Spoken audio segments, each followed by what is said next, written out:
Bonjour et bienvenue. Aujourd'hui, je vous propose de réaliser un pas à pas afin de bien démarrer avec un premier Mac.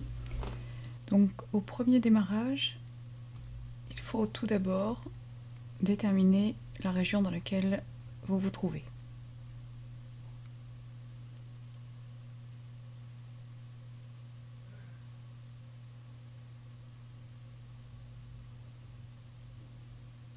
Vous choisissez ensuite le type de clavier. Je vous conseille de garder le français pour la France. On va choisir de ne pas transférer les données puisqu'il s'agit d'un premier démarrage et que vous n'avez donc pas d'autre Mac. Ici, on peut choisir de zapper l'étape puisque la majorité des réseaux sans fil sont avec une clé WPA, mais aussi souvent avec un filtrage par adresse MAC, donc qui n'est pas possible de faire en premier lieu. Donc je vais cliquer sur Réglages réseaux différents et indiquer que je ne me connecte pas à Internet pour l'instant. Bien évidemment, si vous êtes en Ethernet, il n'y aura aucun problème. À vous ensuite de rentrer les données d'enregistrement. Vous devez ensuite sélectionner l'endroit où vous utilisez l'ordinateur et éventuellement votre profession. N'oubliez pas de décocher si vous ne souhaitez pas être abreuvé de publicité. Puis nous arrivons sur créer le compte. Donc là, attention, ce qui va être affiché là va donner le nom de votre petite maison. Donc si vous ne voulez pas vous retrouver avec nom et prénom accolés, c'est ici qu'il faut changer. Peu importe si vous n'avez pas mis votre nom et votre prénom en entier. Effacez et mettez le pseudo qui vous plaît. Vous allez taper un mot de passe 2 fois de suite et vous pouvez choisir d'indiquer ou pas un indice au cas où vous allez oublier le mot de passe. Votre compte va ensuite être créé avec des paramètres par défaut. Vous pouvez très bien ne pas vouloir vous enregistrer tout de suite et vous cliquez sur continuer. Il faut maintenant sélectionner votre fuseau horaire et votre lieu de résidence afin que votre horloge puisse se mettre à jour de façon automatique. À vous de mettre à l'heure si jamais votre Mac n'y était pas et vous cliquez sur terminer.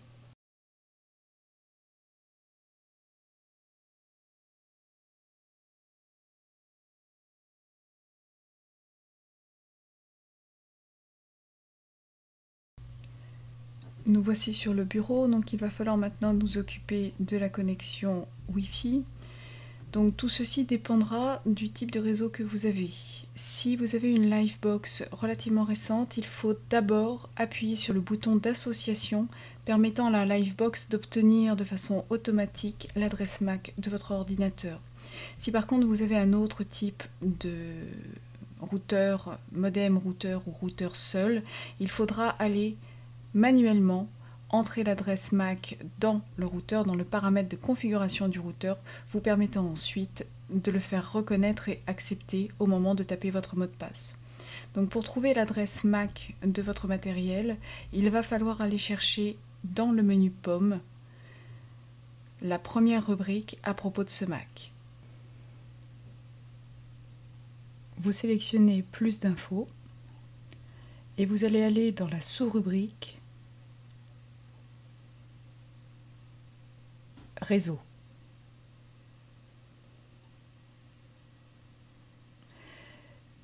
À l'endroit du flouté, vous avez une adresse MAC qui se compose de 12 lettres et chiffres de type 00, 2 points, une lettre, un chiffre, 2 points et ainsi de suite. C'est ceci qu'il va falloir renseigner au niveau du routeur dans le paragraphe des adresses MAC. Une fois que c'est fait, vous n'avez plus qu'à taper votre mot de passe après avoir sélectionné votre réseau.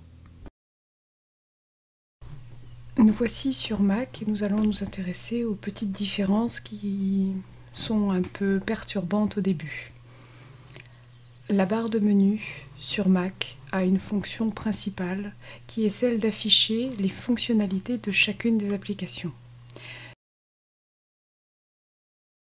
Sur PC, la barre de menu est attachée aux fenêtres. Sur Mac, ça n'est pas du tout la même chose. Lorsque vous avez une application par exemple comme Safari, vous voyez que vous avez une barre d'icônes, certes attachée à la fenêtre, mais vous n'avez pas la barre de menu. La barre de menu en fait, va changer en fonction de l'application qui va avoir le focus. Si vous souhaitez enregistrer un fichier, il faudra cliquer pour mettre votre application en premier plan, puis vous aurez la barre de menu. Deuxième différence notable est les fonctionnalités des boutons ici et ici par rapport à Windows. Lorsqu'on clique sur le bouton de restriction de la fenêtre, elle glisse dans la barre de menu et on peut réappeler l'application. Pour ce qui est du Mac, c'est exactement la même chose.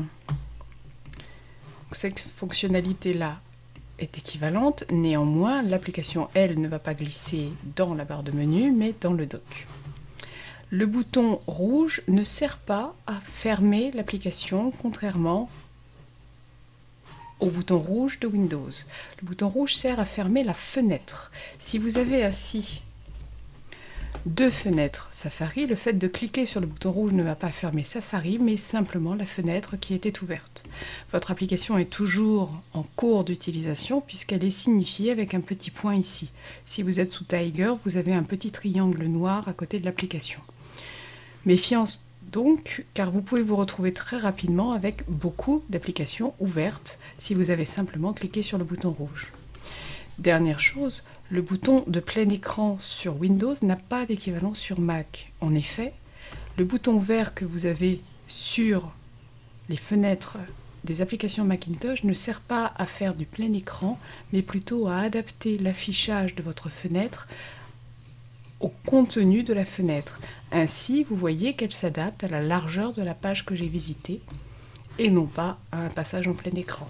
Dans le même ordre d'idées, vous n'avez pas de menu démarrer.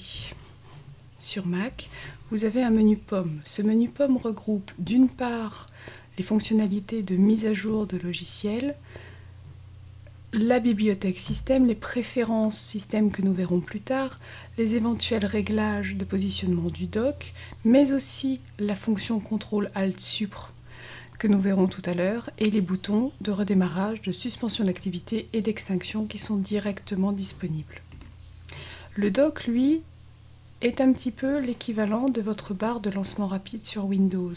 Il vous permet de faire glisser ici des raccourcis vers vos applications les plus fréquemment utilisées, en sachant que massivement, ce qui est au démarrage du Mac sont toutes les applications livrées de façon standard, à savoir les applications iLife et Safari, Mail, etc., que nous verrons un petit peu plus tard en détail.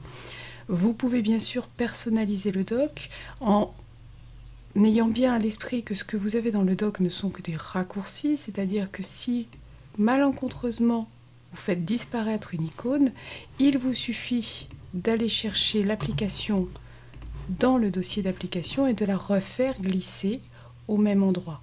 Donc là, en l'occurrence, je vais aller chercher iCal que j'ai supprimé.